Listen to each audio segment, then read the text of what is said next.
जय श्री कृष्ण मित्रों, शिव शक्ति एस्ट्रोलॉजी में आपका स्वागत है। आज मैं आप लोगों को सिखाऊंगा कि अष्टक वर्ग साधन करना। तो बता ही दिया था आपको कि सूर्य से लेकर के लग्न तक कैसे आप लग्नाष्टक का साधन करेंगे, वो वीडियो मैंने आपको बता दी। लेकिन उसका फलित कैसे करेंगे, आप वो देखेंगे कैसे। तो इसके जो फलित रह गया था आप लोगों का, पहले मैं सोच रहा हूँ कि आप लोगों को गणना के साथ साथ फलित बता दूँ कि आप लोग सूर्य लग्नाष्टक है, चंद्र लग्नाष्टक है, मंगलाष्टक है, जितने अष्टक हैं इनका आप फलित कैसे करेंगे और इसका प्रयोग आपको कहाँ करना है। तो पहले आपको फलित बता देता हूँ, फिर आगे चल के जो सूक्ष्म गणनाएँ हैं, नक्षत्र के अनुसार क्या होना है, कितनी संतानें होंगी, कब होंगी, ये सब जो गणनाओं का जो कैसे की जाएगी, उसका भविष्यवाणी कैसे करोगे, वो गणना भी मैं आपको बताऊँगा। लेकिन पहले आप जैसे सूर्य अष्टक आपने बना लिए, अब इसका प्रयोग कैसे करेंगे, तो आपको प्रयोग करना आना चाहिए। देखो, सूर्य का जो हम जानते हैं, सूर्य सभी 9 ग्रहों में प्रबल ग्रह है। मैं पहले अपने मित्रों को भी मैं कहते रहता हूँ, आप लोग ध्यान रखें, अपने मित्रों को भी जोड़िए, क्योंकि इस समय जो आप लोगों को शिक्षा दी जा रही है वो सही शिक्षा दी जा रही है, जिससे आप लोग एक सफल ज्योतिषी बन करके देखिए समाज की सेवा कर सकें। इसलिए चैनल को आप लोग लाइक करें, सब्सक्राइब करें, अपने मित्रों को जोड़ें, क्योंकि अब जो शिक्षा दी जा रही है आप लोगों को, गणना तो अपने आप लोगों को बहुत सिखा है, लेकिन जो प्रैक्टिकल है जिससे आप लोगों का कुछ भला कर सकते हैं, वो शिक्षाएँ दी जा रही है कि आप लोग सफल करोगे पीछे। तो आज मैं आपको बता रहा हूँ सूर्य अष्टक के बारे में। मैंने बताया कि सूर्य जो है सभी 9 ग्रहों में सबसे प्रबल ग्रह है। सूर्य शब्द क्या देखते हैं, पद है, पिता है, ऐश्वर्य है, प्रतिष्ठा है, यश है, इसकी प्राप्ति हमें होगी कभी। और अगर बलि नहीं हुआ सूर्य तो हमको क्या क्या दुख देगा, पिता की मृत्यु का कारण कब बनेगा ये, या मृत्यु समान को कष्ट कब देगा। तो ये सारी जानकारी हमको सूर्य की का जब गोचर चलता है तब हमको पता चलता है। हम कहाँ गोचर में किस बिंदु पर ये स्थिति होती है, ये हमको ज्ञान होना चाहिए। तो आज हम आपको यही बताएंगे कि पहले आपको नोट कर लीजिएगा। आज हम बात करेंगे सूर्य अष्टक वर्ग फलादेश की।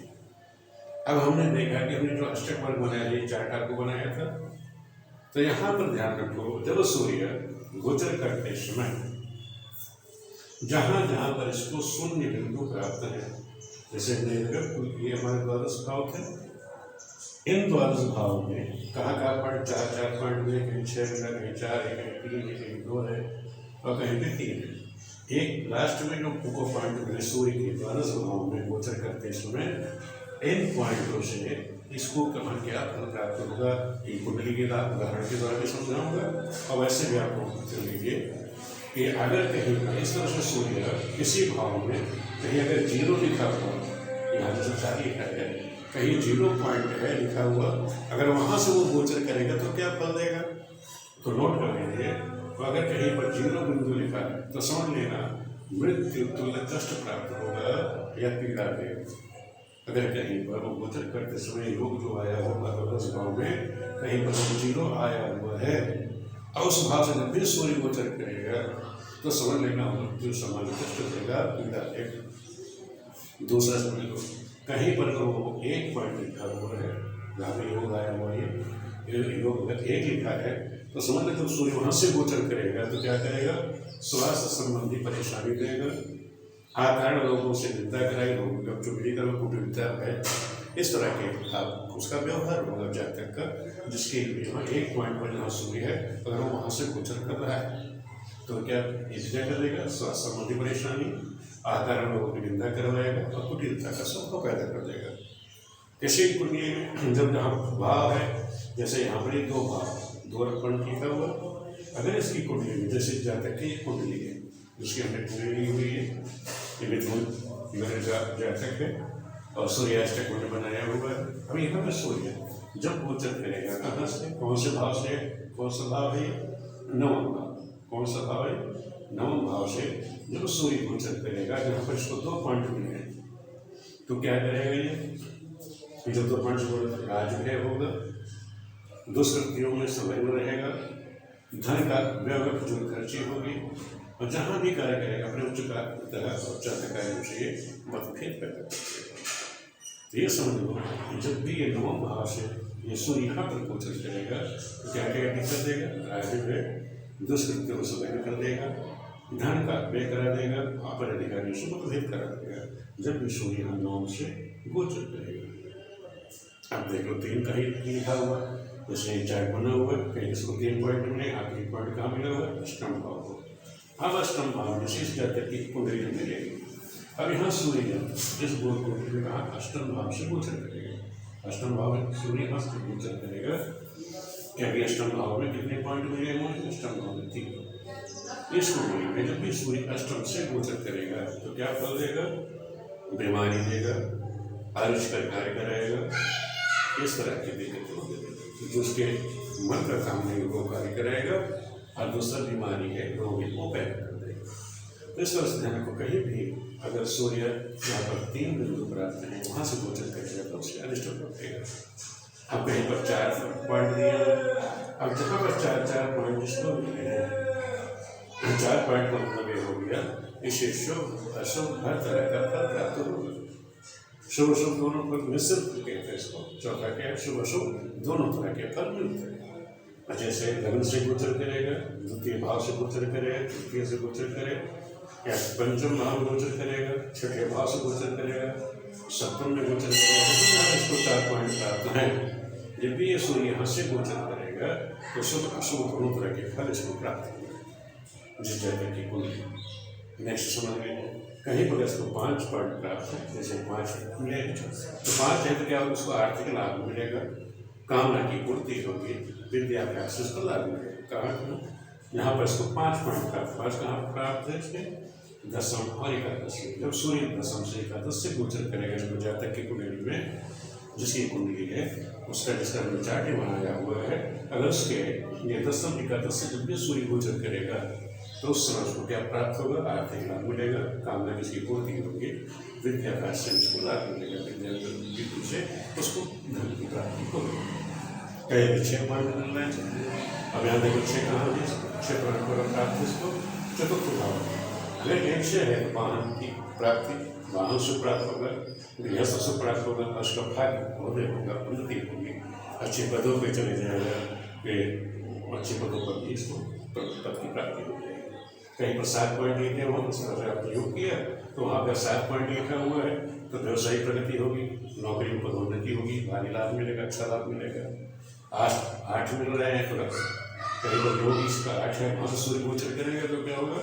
राज सम्मान की प्राप्ति होगी, पद की प्राप्ति होगी, सरकार से सम्मान प्राप्त होगा, उच्च पद की प्राप्ति होगी, धन यशमान में वृद्धि होगी, सब तरह की निकटता प्राप्ति होगी। तो इस तरह से अगर सूर्य जो है जब गोचर करता है किसी कुंडली में, जिस भाव से गोचर करेगा उसको ये जिस बिंदु पर, जिस भाव में बिंदु पर बिंदु प्राप्त है, मतलब 100 बिंदु प्राप्त है, जीवन प्राप्त होगा, दुश्मन कष्ट, 1 है तो स्वास्थ्य की चिंता, 2 है तो राजलाभ, राज्य भय रहेगा, 3 है तो बीमारी का भय है, 4 है तो शुभ शुभ दोनों, 5 है तो आर्थिक लाभ, कामना पूर्ति मिल रही है, 6 है तो वाहन से गृहस्थ सुख प्राप्त हो रहा है, 7 है व्यवसायिक लाभ, नौकरी की पदोन्नति है, 8 है राज सम्मान प्राप्त हो। इस तरह से ये ग्रहों का फल प्राप्त हो रहा है हर भाव में। ये तो हो गया सामान्य रूप से आपको देखना आना चाहिए। इसके विशेष क्या विचार करते हैं वो भी हमको पता होना चाहिए, वो मैं आपको बता रहा हूँ, वो भी आपको नोट कर देना कि अगर ये सूर्य, अगर आपको मैं बता रहा हूँ सूर्य जो है जन्म कुंडली में अगर 0 से 2 बिंदु से युक्त होकर के, यदि ये सूर्य हमारा जो है कुंडली में 0 से 2 बिंदु से युक्त होकर के रवि यानी सूर्य राहु या शनि से युक्त होकर के साथ में हो और केंद्र त्रिकोण में हो तो बचपन में पिता की मृत्यु हो सकती है।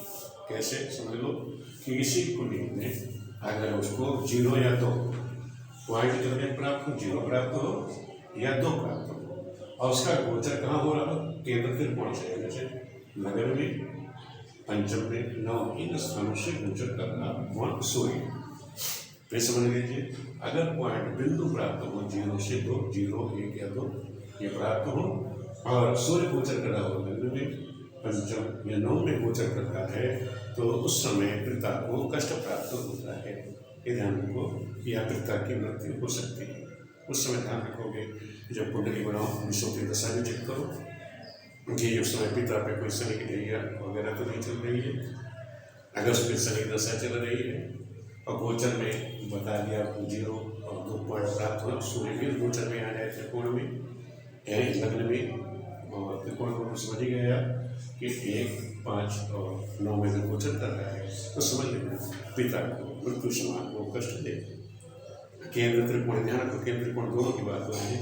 केंद्र त्रिकोण में सूर्य गोचर करता है, केंद्र में भी या त्रिकोण भी गोचर करेगा तो पिता को मृत्यु समान कष्ट देगा। दूसरा नोट कर लीजिए, यदि केंद्र रवि सूर्य जो है केंद्र त्रिकोण में की राशि में हो और 5 से अधिक बिंदु से युक्त हो। अगर सूर्य, मैंने बताया सूर्य आपका 1, 4, 5, 7 और 9 और 10 में इन भाव में अगर गोचर करता है और 5 से अधिक बिंदु प्राप्त है, उसमें तो 0 से 2 तक, यहाँ 5 से अधिक बिंदु प्राप्त हों तो क्या करेगा, तो 5 बिंदु होने पर अगर 5 बिंदु प्राप्त हैं तो 35वें वर्ष में, 6 बिंदु प्राप्त हों तो 22वें वर्ष में, 7 बिंदु प्राप्त हैं तो 30वें वर्ष में और 8 बिंदु प्राप्त हों तो 36वें वर्ष में पिता की मृत्यु हो जाती है।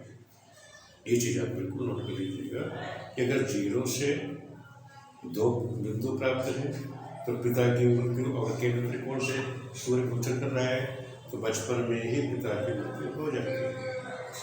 लेकिन यही गोचर केंद्र त्रिकोण में सूर्य को अगर 5 से अधिक बिंदु प्राप्त हैं, अगर 5 बिंदु प्राप्त हैं तो समझ लो कि 35वें वर्ष में, 6 बिंदु प्राप्त हैं तो 22वें में, 7 बिंदु प्राप्त हैं 30वें वर्ष में और 8 बिंदु होने 36वें वर्ष में पिता की मृत्यु होती है या मृत्यु समान कष्ट प्राप्त होता है। ये चीज़ आप नोट कर लीजिए। अगर 36 व्यतीत हो गए और 5 बिंदु प्राप्त है तो उसके दुगने वर्ष भी आप उसमें ऐड कर सकते हैं। और तीसरा पॉइंट आप नोट कर लीजिए, अगर सूर्य 3 या 4 बिंदु प्राप्त करके केंद्र अथवा त्रिकोण होने पर तो यौवन अवस्था में मृत्यु हो जाती है। ये भी कहा गया है अगर सूर्य को 3 या 4 ही बिंदु प्राप्त हो और फिर योग केंद्र त्रिकोण से गोचर कर रहा, सूर्य गोचर कर रहा है, तब भी पिता को मृत्यु समान कष्ट देगा। तो इस चीज को हमें ध्यान रखना, लेकिन ध्यान रखना सूर्य गोचर करे ऐसा नहीं। सूर्य के साथ इन स्थानों अगर शनि भी आ गया है या शनि की दृष्टि पड़ रही है उस समय गोचर पे, इसको आप लोग ध्यान रखोगे कि केवल सूर्य नहीं, उसमें गोचर पे अगर शनि की भी दृष्टि भाव में पड़ जाए सूर्य के साथ साथ तो निश्चित समझ लीजिएगा। फिर ध्यान रखना सूर्य, शनि और राहु, ध्यान रखना शनि राहु की भी दृष्टि होनी भी केवल अगर सूर्य ही गोचर कर रहा है समझ लेना केवल वो कष्ट देगा, अल्प समानत्व कष्ट देगा।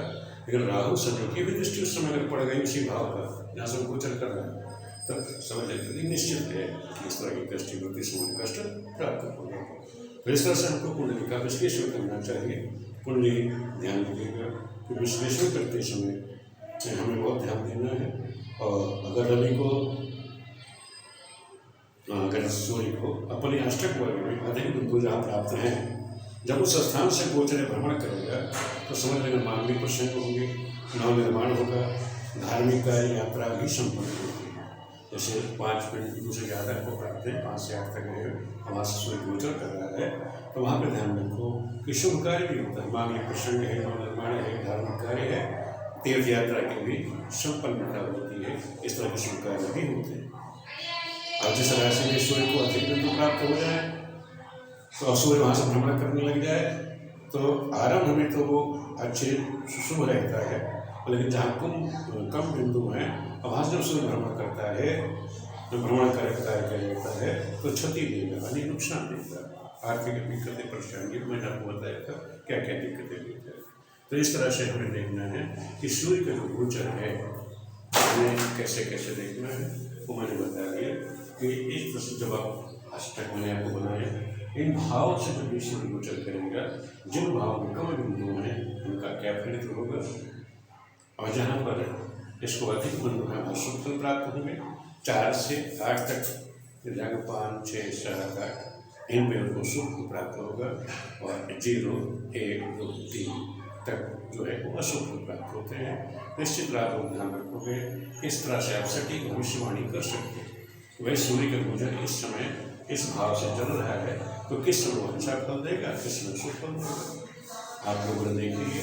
और राशि के अनुसार आपको पता ही होता है कि किस मास में सूर्य कहाँ गोचर कर रहा है। राशि के अनुसार आपको पता ही है सूर्य यहाँ मेष का होगा तो सूर्य वैशाख में, वैशाख एक आषाढ़ सावन भादों कार्तिक पूष माघ फागुन, तो इस तरह से हर राशि पर गोचर करता है। ये गोचर राशियों में कैसे होता है ये मैं आप लोगों को सिखा रखा है। तो आप लोगों को मैं साथ साथ जैसे आपका दूसरा बता दिया चंद्राष्टक सूर्य अष्टक, इसी तरह चंद्राष्टक का क्या फल है, क्योंकि जो समय पिता का विचार किए उसमें हम देखेंगे चंद्राष्टक का फलित में कि माता पिता को कब कष्ट प्राप्त, माँ को कब कष्ट प्राप्त होगा, मकान वाहन का सुख हमको कब प्राप्त होगा, और उसमें क्या क्या परेशानियाँ हमको, इस तरह की बीमारियाँ हमको लगेंगी, वो चंद्राष्टक फल के बारे में हम अगली वीडियो में आपसे बात करेंगे। क्योंकि आपको मैं साथ साथ ये फल भी बताता चलूँगी, आप लोग उसका विश्लेषण कैसे करोगे तो फलित भी आप लोगों को पता रहेगा, देखना पता रहेगा, तो आप लोगों को कोई दिक्कत नहीं है। तो मैं कोशिश कर रहा हूँ कि आप लोगों को अष्टक वर्ग का साधन करना तो हमने आपको सिखा रखा है। अब इनका पहले आपको फलित बता देता हूँ, फिर आगे जो सूक्ष्म गणनाएँ हैं इसकी कैसे आप लोग करेंगे वो मैं बाद में सिखाऊँगा। वीडियो देखने के लिए आप सभी मित्रों का बहुत बहुत धन्यवाद।